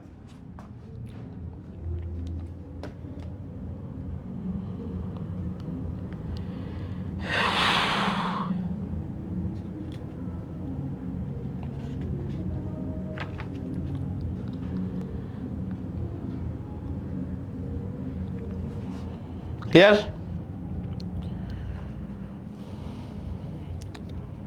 পারছো? অনেকে বলছে মিউসিস, ডাব্বাটা তো এনে মারছো। ডাব্বা মেরেছ, যারা মিউসিস বলেছ, মানুষেরা চিন্তা করছো। ভাইজান খেয়াল করেন, এই গেমিটোফাইট জিনিসটা হচ্ছে হ্যাপ্লয়েড। আমাদের যে গ্যামিটগুলো তৈরি হয় এগুলো হ্যাপ্লয়েড। হ্যাপ্লয়েড থেকে হ্যাপ্লয়েড সেম জাতীয় জিনিস তৈরি হবে। সেটা কি মাইটোসিস নাকি মিউসিস? অবশ্যই মাইটোসিস। যদি ভাইজান এখানে মিউসিস হইতো, তাহলে গেমিটোফাইট যে অংশটা আছে সে যেহেতু হ্যাপ্লয়েড, তাহলে আমাদের যদি এখানে মিউসিস হয় তাহলে ক্রোমোজোম হয়ে যাবে n/2, মানে অর্ধেক হয়ে যাবে। অর্ধেক তো করা যাবে না, তাই না? এটা তো হয় না। সো যেহেতু আমার জিনিসটাও হলো হ্যাপ্লয়েড, এই জিনিস থেকে যে জিনিস তৈরি হবে এটাও হ্যাপ্লয়েড, তাহলে হ্যাপ্লয়েড থেকে হ্যাপ্লয়েড হবে মাইটোসিস প্রক্রিয়ায়। তাহলে গেমিটোফাইটের মধ্যে কোন ঘটনাটা ঘটে? মাইটোসিস। পারছো এবার? ওকে, ইনশাল্লাহ। ভুল করো, সমস্যা নেই, ভুল থেকে যদি শিখা হয় ভুলই ভালো। এবার আসি স্পোরোফাইট। ফাইট মানে কি? ফাইট মানে হচ্ছে ভাই উদ্ভিদ, এটা নিয়ে কারো টেনশন নাই, আমি জানি। ফাইট মানে উদ্ভিদ। এবার আসি স্পোর। স্পোর মানে কি? স্পোর শব্দের অর্থ কি, কে বলতে পারবা? ভাই স্পোর মানে সহজ কথা হচ্ছে কাইন্ড অফ বীজ। কাইন্ড অফ বীজ, এটাও এক ধরনের বীজ। স্পোর মানে বীজ, ঠিক আছে? বীজ, স্পোরোফাইট। এখন আসলে এই নামটা স্পোরোফাইট কেন হয়েছে? আসলে ভাই উদ্ভিদের যে অংশ বা যে কাঠামো থেকে বীজ তৈরি হয় এটা হচ্ছে স্পোরোফাইট, যেটা বীজ তৈরির সাথে জড়িত। যেটা গাছের যে অংশটা থেকে বীজ তৈরি হয়, রেণু তৈরি হয়, তা কেন বলি স্পোর, ঠিক আছে? স্পোরোফাইট। ওকে, এখন গেমিটোফাইট যদি হ্যাপ্লয়েড হয়, এটা তো নিশ্চয়ই হ্যাপ্লয়েড হবে না, এটা তো ডাবল। স্পোরোফাইট হচ্ছে গাছের সেই অংশটা যেখানে 2 সেট ক্রোমোজোম থাকে, যেখানে 2 সেট ক্রোমোজোম থাকে। ভাইয়া বলো তো, যার মধ্যে 2 সেট ক্রোমোজোম আছে, এটা কি হ্যাপ্লয়েড নাকি ডিপ্লয়েড? এটা অবশ্যই ডিপ্লয়েড। 2 সেট মানে তো 2n। তার মানে আমাদের স্পোরোফাইটটা কেমন? 2n। তাইলে ভাইয়া এবার তুমি একটু বলো তো, গাছের সব অংশ, ধরো গাছের কাণ্ড, পাতা যা আছে, সবাই কি প্রজনন করে নাকি? সবাই কি সারাদিন শুক্রাণু ডিম্বাণু তৈরি করে? না ভাইয়া। আমাদের আম গাছ যে আমরা চিনি, আম গাছের একটা বিশাল অংশ সারাদিন এই শুক্রাণু ডিম্বাণু তৈরি করে না, এরা মূলত নর্মাল বডি, একটা নির্দিষ্ট অংশে শুক্রাণু ডিম্বাণু তৈরি হয় সাপোজ। তার মানে গাছের আসলে মূল অংশটা, আমরা যে গাছগুলোকে চিনি, এই গাছগুলো আমরা, আমাদের আম জাম কাঁঠাল গাছ যে আছে, এদের মূল অংশটা হচ্ছে এটা স্পোরোফাইট। এদের মূল অংশটার মধ্যে 2 সেট ক্রোমোজোম আছে, এগুলোর মধ্যে বীজ তৈরি করার জন্য বীজ তৈরি করার মতো সক্ষমতা আছে। কিন্তু এরা সবসময় সারাদিন শুক্রাণু ডিম্বাণু তৈরি করবে এমন না, ঠিক আছে? তা আমরা যে গাছগুলোকে চিনি, এরা মূলত ম্যাক্সিমামই ভাইয়া স্পোরোফাইট, এদের মধ্যে ডাবল 2 সেট ক্রোমোজোম আছে, ঠিক আছে? এখন দেখি আমার বলো তো ভাইয়া, এখন দেখি বলো তো, এই যে স্পোর বা বীজ, ভাই এই রেণু আর কি, রেণু, স্পোর মানে রেণু। এই যে স্পোর বা কাইন্ড অফ এক ধরনের বীজের মতোই বলতে পারো, আসলে রেণুগুলো মিলিত হয়ে পরবর্তী বীজ হয়। সেটা তোমাদের ব্রায়োফাইটের একটা অধ্যায়ে লেখা আছে, আমি একটু আইডিয়া দিয়ে দিব, কেন নাই। এইটা হচ্ছে মূলত হ্যাপ্লয়েড, স্পোর বা রেণু হচ্ছে হ্যাপ্লয়েড। তাহলে এবার বলো তো ভাইয়া, এটা আসলে মূলত রেণু বা স্পোর। এখন বলো তো ভাইয়া, স্পোরোফাইট থেকে এই যে স্পোর তৈরি হয়, এটা কি মাইটোসিস নাকি মিওসিস? তুমি আমাকে বলো, স্পোরোফাইট থেকে যে স্পোর তৈরি হয়, এটা কি মাইটোসিস নাকি মিওসিস? কে বলতে পারবা? এটা সবাই পারবা, কারণ আগে ছিল 2n, সেখান থেকে হবে n, মানে অর্ধেক হয়ে গেছে। তার মানে স্পোরোফাইট থেকে যখন স্পোর তৈরি হয়, এখানে গাছে মূলত মিওসিস কোষ বিভাজন ঘটে। কোন ধরনের কোষ বিভাজন ঘটে? মিওসিস কোষ বিভাজন ঘটে। কথা ক্লিয়ার? আচ্ছা, ইনশাল্লাহ। তাহলে এই জিনিসটা বুঝছো তো? এখন তুমি দেখবা তোমাদের বইয়ের মধ্যে অনেক কিছু, অনেক অধ্যায় অনেক কিছু লিখছে। কোন একটা উদ্ভিদের নাম লিখছে গেমিটোফাইট, কোন একটা অংশ লিখছে স্পোরোফাইট। তার মানে যেটা যে কাজ করে, ঠিক আছে? ধরো একটা গাছের মধ্যে, একটা বিশাল গাছ, সাপোজ ভাই আমি একটা গাছ আঁকলাম, ধরো একটা বিশাল গাছ আঁকলাম, একটা বিশাল গাছ আঁকলাম মনে করো, সাপোজ একটা বিশাল গাছ আঁকলাম। এই গাছের মধ্যে বড়, ধরো একটা নির্দিষ্ট অংশ, সাপোজ এখানে কিছু কিছু অংশে, কিছু কিছু অংশে গেমিট তৈরি হয়, কিন্তু বাকি পুরো অংশটাই মূলত স্পোরোফাইট। এই জন্য ওই গাছটাকে তখন আমরা মিক্স না বলে, আমরা গাছটাকে যে অংশটা বেশি থাকে ওই অংশটার নামেই ডাকি। তখন আমরা এই গাছটাকে ডাকি, গাছটা হচ্ছে একটা স্পোরোফাইট উদ্ভিদ, ঠিক আছে? তাহলে যে অংশটা বেশি থাকে আমরা ওই নামেই ডাকি। তাহলে আবার বলো তো ভাইয়া, যারা উন্নত উদ্ভিদ, ওদের নর্মালি তোমার কাছে কি মনে হয়? তোমার কাছে কি মনে হয় উন্নত উদ্ভিদের কোন অংশটা বেশি থাকে? তুমি আমারে বলো। আমি বলতেছি উন্নত উদ্ভিদ যারা, আমি বলতেছি না যে অনুন্নত উদ্ভিদের ক্ষেত্রে। তুমি আমার নিজে চিন্তা করে বলো যে ভাইয়া উন্নত উদ্ভিদে এই দুইটার মধ্যে কোনটা থাকে, তুমি আমার বলো।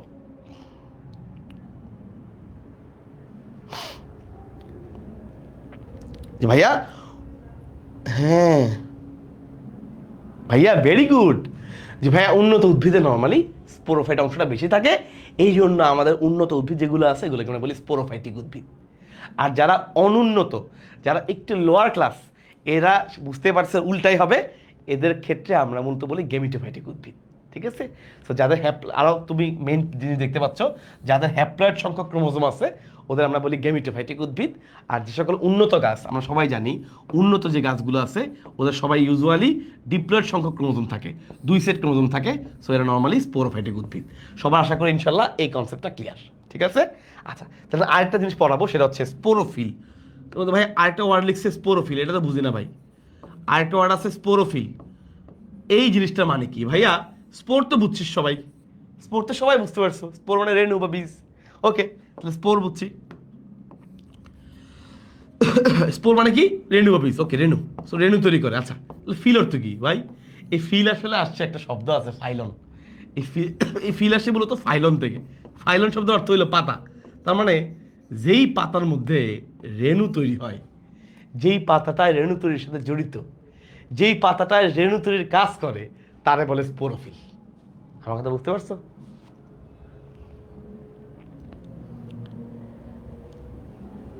হ্যাঁ, ফিল মানে অনুভব, এই ফিল আর ওই ফিল এক না রে, বুঝা গেছে? তাহলে স্পোরোফিল কোনটা বলবো? যেই পাতায় বীজ বা স্পোর তৈরি হয়। Very good. যে পাতায় বীজ বা স্পোর তৈরি হয় কিরকম ভাই জানো? তবে একটা পাতা মনে করে গাছের একটা পাতা আছে, হ্যাঁ, ওই পাতার মধ্যে দেখা যায় এরকম করে স্পোর থাকে, স্পোর থেকে যায়, এটা মানে তৈরি করে পাতা। দেখ ওটা আমরা পড়াবো একটু পরেই, মাইক্রোম্যাগা পড়ানোর সময় ক্লিয়ার থাকো। তাহলে যে এই যেই পাতায় স্পোর বা রেণু তৈরি করে তাকে আমরা কি বলবো? তাকে আমরা বলি স্পোরোফিল। বুঝতে পারছো? এখন আসি ভাইয়া, এই যে স্পোর তৈরি করে, স্পোর, এই যে স্পোর, স্পোরের কি ভাই কোনো ধরন আছে? স্পোর কয় ধরনের? একদম সহজ। তুমি আমার বলো ভাই, এই বলো, মানব দেহের সবচেয়ে ছোট কোষের নাম কি? বলো দেখি কে পারো, দেখি কে পারো। মানব দেহের সবচেয়ে ছোট কোষের নাম কি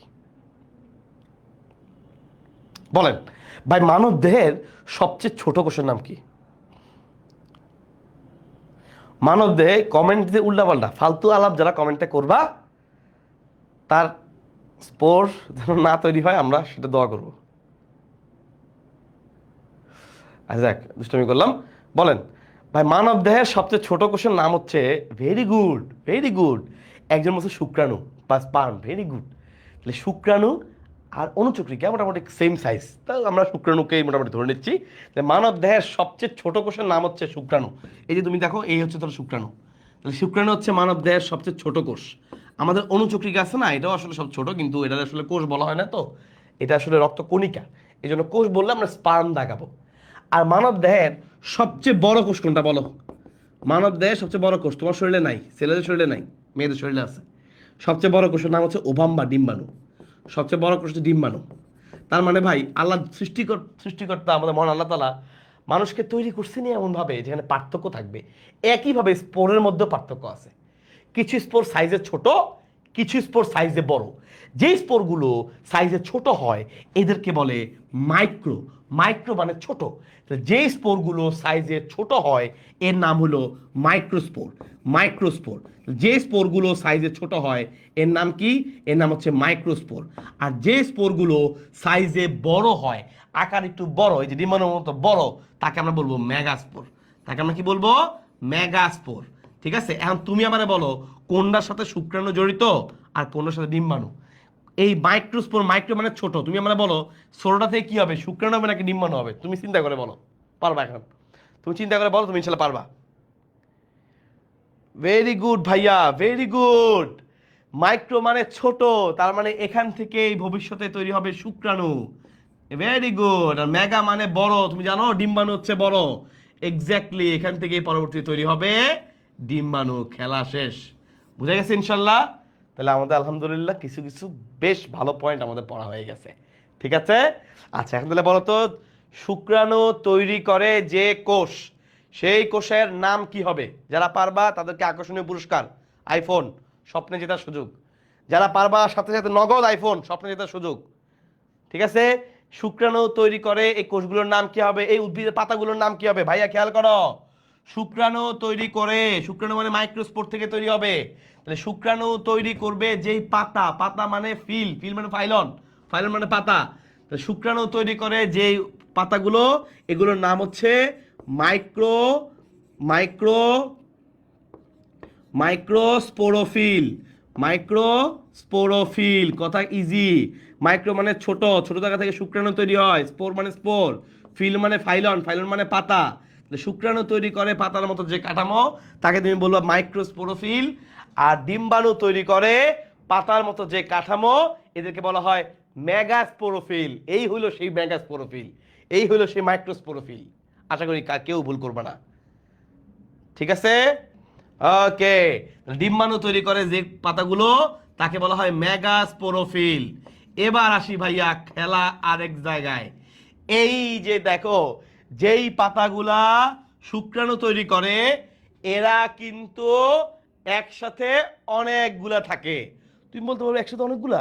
ভাই তোমরা জানো, যখন শুক্রাণু এবং ডিম্বাণু মিলিত হয়, নিষেক হয়, ডিম্বাণু কিন্তু একটাই থাকে। ওই এক ডিম্বাণুরে পটানোর জন্য কতগুলো শুক্রাণু চেষ্টা করে, তাই না?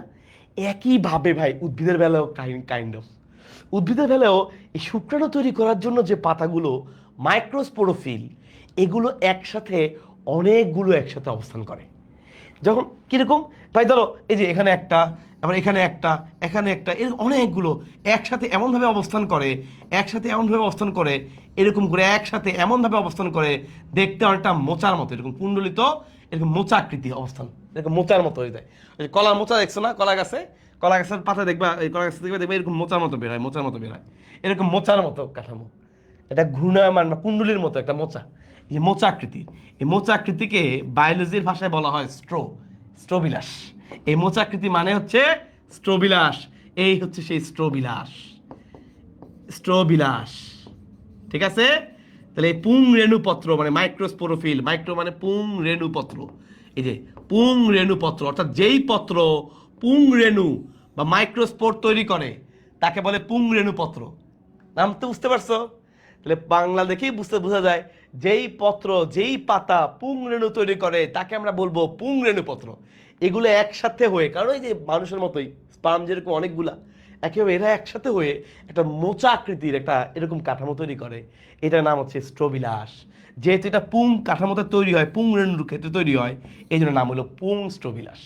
কিন্তু মেয়েরগুলো আবার সিঙ্গেল থাকে, এই যে মেয়েগুলো আবার সিঙ্গেল, এই যে মেগাস্পোরোফিল সে আবার সিঙ্গেল, সে আবার এরকম একসাথে 10টা নিয়ে একসাথে এরকম না। তাহলে মেগাস্পোরোফিল কিন্তু অলওয়েজ সিঙ্গেল থাকে ভাইয়া, মেগাস্পোরোফিল অলওয়েজ সিঙ্গেল থাকে। কিন্তু কাহিনী বুঝছো? কিন্তু তোমার এই যে সেলের ক্ষেত্রে কিন্তু এগুলো একসাথে মিলে থাকে, এটাকে আমরা বলি পুংস্ট্রোবিলাস। বুঝতে পারছো কিনা বলেন? ওকে, তাহলে স্ট্রোবিলাস শব্দের অর্থ কি? স্ট্রোবিলাস শব্দের অর্থ হচ্ছে এরকম শঙ্কুযুক্ত বা এরকম ঘূর্ণায়মান চক্রাকার কোনো একটা গঠন, ঘূর্ণচক্র আছে এরকম একটা গঠন, এর একসাথে মিলে এরকম একটা চক্রের মতো ঘূর্ণায়মান একটা কাঠামো তৈরি করছে। শঙ্কু আছে, মাথা একটা মনে হয় সামনে দিয়ে চোখা এরকম একটা নিষেকের জায়গা আছে এরকম, হ্যাঁ শঙ্কু উপরে এরকম শঙ্কুর মতো এরকম হয়ে আছে মোচা, এটাকে বলা হয় স্ট্রোবিলাস। এই হচ্ছে পুংস্ট্রোবিলাস। ঠিক আছে, ক্লিয়ার? ওকে ইনশাল্লাহ। তাহলে বলুন তো মেয়েদের ক্ষেত্রে মেয়েদেরটা কেমন গাছের সেটা? হ্যাঁ, মেয়েদের যেটা আছে সেটা হচ্ছে স্ত্রী। আচ্ছা বলো এখন তাহলে যেটা পড়ালাম, তাহলে বলো তো ভাইয়া স্ট্রোবিলাস কি আছে? স্ট্রোবিলাস নগ্নবীজি উদ্ভিদের ক্ষেত্রে স্ট্রোবিলাস সম্ভব কিনা, পসিবল কিনা, আমরা বলো ইয়েস অর নো। তোমার উত্তর দাও।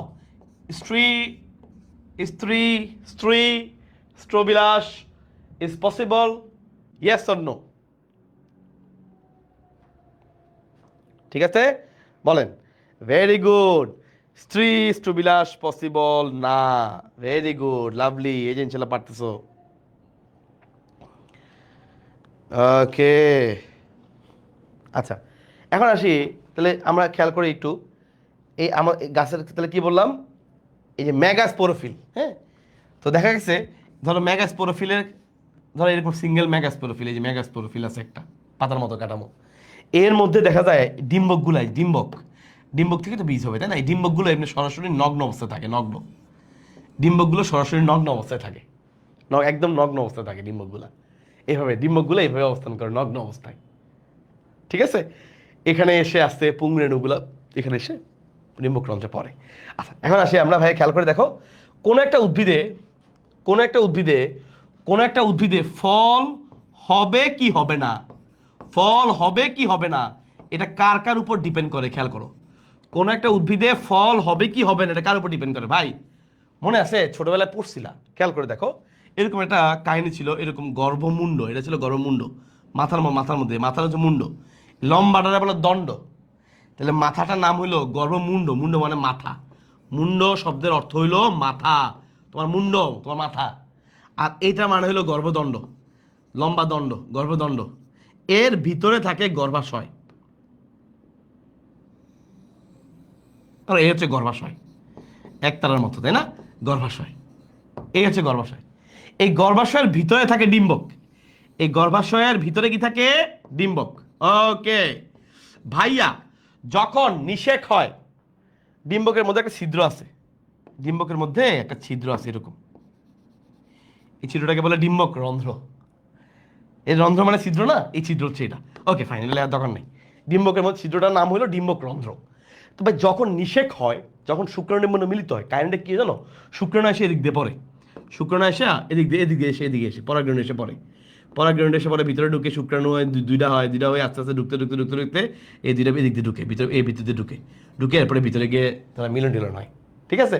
আচ্ছা, এখন আমাদের এই যে নগ্নবীজী উদ্ভিদ, এই নগ্নবীজী উদ্ভিদের ক্ষেত্রে খেয়াল করো, আমাদের এই যে নগ্নবীজী উদ্ভিদ ভাইজান, এই নগ্নবীজী উদ্ভিদের ক্ষেত্রে তোমাকে আমি একটু আগে নিজে দেখাইলাম, একটু আগে ভাইয়া তোমাকে নিজে দেখাইলাম, দেখো একটু আগে নিজে দেখাইছি যে ম্যাগাস্পোরোফিলের মধ্যে ডিম্বকগুলো এরকম ওপেন ল্যাংটা ভাবে থাকে, নগ্নভাবে থাকে।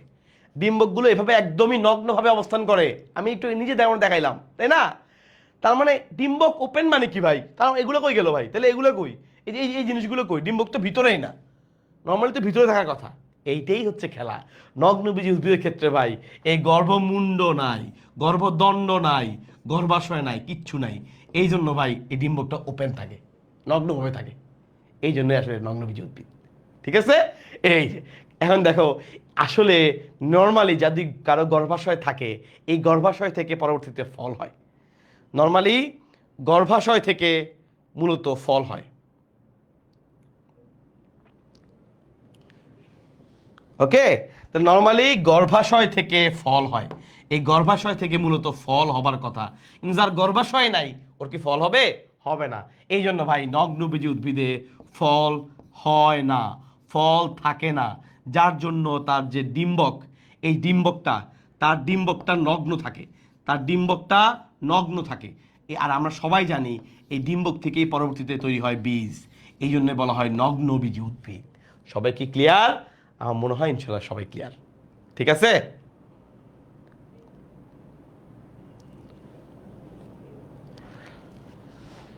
ওকে, তাহলে আমরা কি বললাম? নর্মালি গর্ভমুণ্ড, গর্ভদণ্ড, গর্ভাশয়, এর ভিতরে থাকে ডিম্বক। কিন্তু নগ্নবীজী উদ্ভিদের ক্ষেত্রে গর্ভমুণ্ড, গর্ভদণ্ড, গর্ভাশয় কোনোটাই থাকে না। যার জন্য ডিম্বকটা একদম ওপেন নগ্নভাবে অবস্থান করে, কিছু করার নেই। এই যে তুমি দেখো, আমি একটু ছবিতে দেখাইছি, এই যে ম্যাগাস্পোরোফিল। তুমি বলতে ভাই ডিম্বক এখানে নাই কেন ভাই, ওখানে কেন আছে? অনেকে বলতে পারে, যারা একটু বেশি ট্যালেন্টেড তারা বলতে পারে যে ভাই আপনি ডিম্বকটা খালি ওদিকে কেন দেখাচ্ছেন, এদিকে আপনি কেন ডিম্বক কথা ভুলে গেছেন? যারা একটু অতিমাত্রা ট্যালেন্টেড তাদের জন্য হচ্ছে প্রশ্নটা। তারা একটু খেয়াল রাখবা, ডিম্বক হচ্ছে মেয়েদের ক্ষেত্রে ফিমেল অর্গান। ঠিক আছে? ফিমেল একটা পার্ট। ডিম্বক কখনো সেলের স্পামের মধ্যে থাকে না। হ্যাঁ, তো অতিরিক্ত বুঝো না, ট্যালেন্টেড পার্সন ওই এক্সট্রা ট্যালেন্টেড ছাড়া নর্মালি চিন্তা করতে পারো ডিম্বক নর্মালি ফিমেল পার্ট। সেই ম্যাগাস্পোরোফিল এটা ডিম্বাণু তৈরি করে, তোমাকে দেখাইছি, প্রুফ করে দিছি। এবং এই পার্টের মধ্যেই ডিম্বকটা থাকে, এবং এমনি একদম এইভাবে ওপেনলি থাকে, তার উপরে কোনো কাভারিং থাকে না। ফল যেহেতু তার মধ্যে গর্ভাশয় নাই, কিছুই নাই, সো ডিম্বকটা একদম ওপেন থাকে। ঠিক আছে? ওকে, ফাইন। ওকে, তাহলে আমার এগুলো বোঝা গেছে। তাহলে আলহামদুলিল্লাহ, বিশ্ব জানো তুমি কনসেপশন তোমার শেষ, কনসেপশন একদম ক্লিয়ার কাট। আচ্ছা ভাইয়া বলো তো, প্রথমে ক্লাসে শুরুতে পড়াইছিলাম, আচ্ছা ভাইয়া নগ্নবীজী উদ্ভিদে কি ভাস্কুলার সিস্টেম আছে বলেন তো ভাইয়া? নগ্নবীজী উদ্ভিদে ভাস্কুলার সিস্টেম আছে কিনা বলেন? নগ্নবীজী উদ্ভিদে ভাস্কুলার সিস্টেম আছে কিনা? ভাস্কুলার সিস্টেম আছে কিনা বলেন, প্রথমে পড়াইছি। নগ্নবীজী উদ্ভিদে ভাস্কুলার সিস্টেম আছে কিনা? নগ্নবীজী উদ্ভিদে ভাস্কুলার সিস্টেম আছে কিনা? Yes or no? আছে নাকি নাই? অবশ্যই আছে, ভেরি গুড। একজন জিজ্ঞেস করছে ছেলেদের থাকে না কেন? হ্যাঁ, ছেলেদের ডিম্বকও থাকবে, শুক্রাণু থাকবে, সব থাকবে, ছেলেটা ছেলে না হিজড়া হয়ে যাবে নাকি? মানে কি যে প্রশ্ন তোমরা করো আমি বুঝি না। তোমরা কি সবসময় খাওয়া দাওয়া ঠিক মতো করো? আমার মনে হয় খাওয়া দাওয়া তোমরা ঠিক মতো করো না, খাওয়া দাওয়া একটু উল্টাপাল্টা হয়। ঠিক আছে, রাতে খাওয়া ঠিক মতো খাওয়া, দুপুরে খাওয়া ঠিক মতো খাওয়া, একটু সুস্থ থাকবা ইনশাল্লাহ। ওকে, অবশ্যই আছে, কিন্তু একটু ঝামেলা আছে, কি একটু গ্যাপ আছে, রাইট? সো ওদের মধ্যে অবশ্যই ভাস্কুলার সিস্টেম আছে, ভাস্কুলার সিস্টেম আছে, তবে একটু ঝামেলা কি? ঝামেলা হচ্ছে বলছিলাম একটু গ্যাপ আছে। জাইলেম এবং ফ্লোয়েম দুইটাতে একটু গ্যাপ আছে। এটা কিভাবে মনে রাখবে জানো? জাইলেমে ভাই নাই, জাইলেমে ভাই নাই, ফ্লোয়েমের সঙ্গী নাই। জাইলেমে ভাই নাই, ফ্লোয়েমের সঙ্গী নাই। জাইলেমের ভাই নাই, ফ্লোয়েমের সঙ্গী নাই। এভাবে মনে রাখতে পারো, জাইলেমের ভাই নাই, ফ্লোয়েমের সঙ্গী নাই। ভাই মানে হচ্ছে ভেসেল। জাইলেমের মধ্যে কি অ্যাবসেন্স? ভেসেল অ্যাবসেন্স আছে। আর ফ্লোয়েমের মধ্যে থাকবে না সঙ্গী কোষ। এই দুইটা আমাদের এমসিকিউর জন্য খুব ইম্পর্টেন্ট, প্লাস সিকিউতে আসলেও তোমাকে অবশ্যই উল্লেখ করতে হবে। ঠিক আছে, ইনশাল্লাহ, ডান।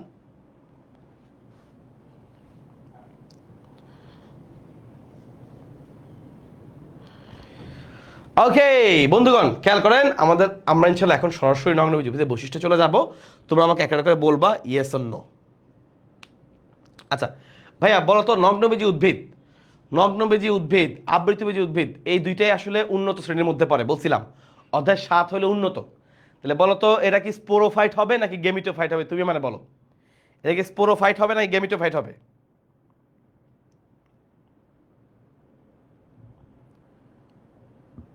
বলেন ভাইজান।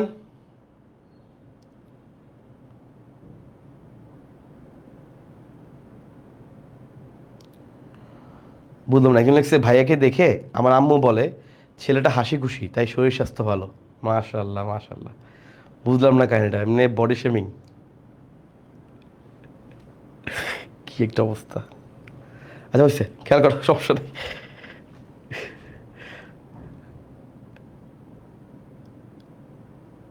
আচ্ছা ঠিক আছে, খেয়াল করো।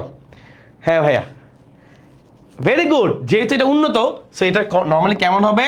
এটা হচ্ছে নর্মালি স্পোরোফাইটিক উদ্ভিদ। ভেরি গুড, এটা নর্মালি স্পোরোফাইট। ওকে ফাইন, এটা হচ্ছে স্পোরোফাইট। Very good.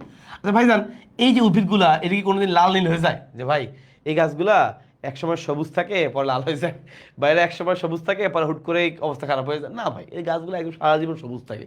সো এটা নর্মাল হিসাব, চিরসবুজ, চিরসবুজ। আচ্ছা এখন আমরা বলো তো, এই যে স্পোরোফাইট উদ্ভিদ বললাম, এই যে স্পোরগুলো হয়, স্পোরগুলো কি সবগুলো দেখতে সাইজ সমান নাকি সাইজগুলো অসমান? কিছু ছোট কিছু বড় নাকি সবগুলো একই সাইজের? তুমি আমার বলো, স্পোরগুলো নর্মালি কেমন হয়? কিছু সবগুলো একই সমান নাকি কিছু ছোট কিছু বড়? বলেন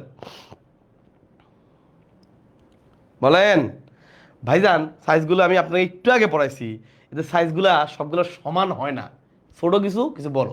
ছোটগুলো থেকে শুক্রাণু, বড়গুলো থেকে ডিম্বাণু। মাথার মধ্যে সবার সেট হয়ে গেছে, আমি জানি এগুলো সবার একটু আগে মাথা ঢুকে।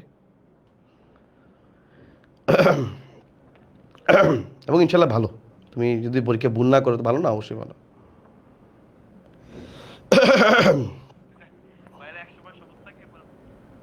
ওকে, তার মানে ভাইয়া এর কিছু ছোট বড় আছে, পার্থক্য আছে।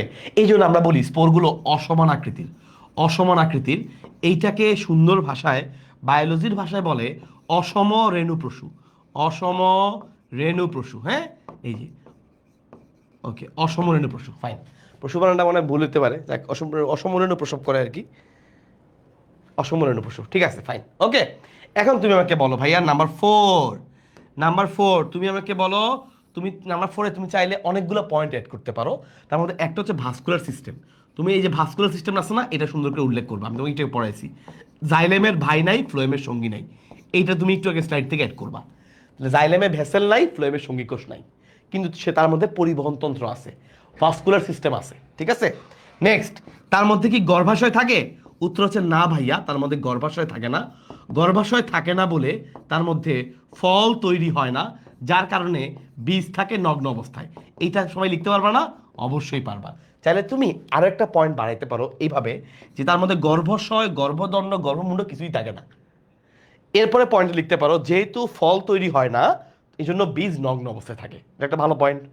নেক্সট খেয়াল করে দেখো, এর ডিম্বক, মাত্র পড়াইছি, এর ডিম্বক বলছিলাম না, একটু আগে ছবি এঁকে দেখাইছিলাম। এর ডিম্বক, ধরো এটা যদি ম্যাগাস্পোরোফিল হয়, এর মধ্যে এইভাবে নগ্ন অবস্থায় থাকে। এই যে ডিম্বক ম্যাগাস্পোরোফিলে, ম্যাগাস্পোরোফিল কেন, কেন মাইক্রোস্পোরোফিল না? তাইলেই তোমার ঝামেলা আছে। মাইক্রো ছেলেদের, মেগা হচ্ছে মেয়েদের, তো এটা তো মেয়েদের শরীরে থাকবে।